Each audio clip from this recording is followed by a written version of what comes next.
Chii chinombonzi PA system? PA system midziyo inotibatsira kusumudzira ihwi redu kubva pane natural ratinotaura naro kuti rinzwike kana paine hurungano yevanhu vakawanda. Ma-PA system anosiyana-siyana nemasaizi zvichienderana nekuti tiri kuda kutaura nevanhu vakawanda sei uye tiri kuishandisa pakaita sei.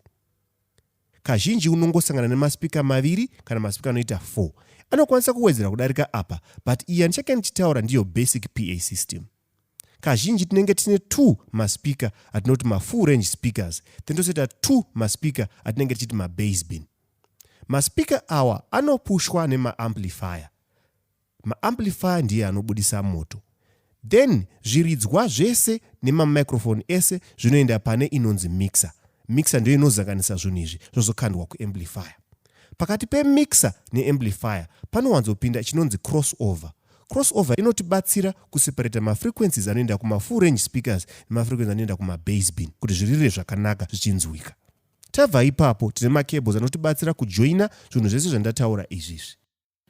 Tina anonzi ma-speaker cables. Ma-speaker cables kazhinji akakora anotibatsira kujoina amplifier yedu tichienda kuma-speakers edu. Tine anonzi ma-XLR cables. Ma-XLR cables kazhinji anoshanda kuma-microphones. Ndiwo anokonekta microphone ichienda kumixer. The same cables anokwanisa kuuya ari mapfupi zvakare achizonzi ma-patch cables. Anotibatsira kukonekta crossover tichienda kumixer kana crossover tichienda kuma-amplifiers. Tine zvakare anonzi ma-jack-to-jack cables. Ma-jack-to-jack cables anotibatsira kukonekta ma-instruments kuenda kumixer yedu.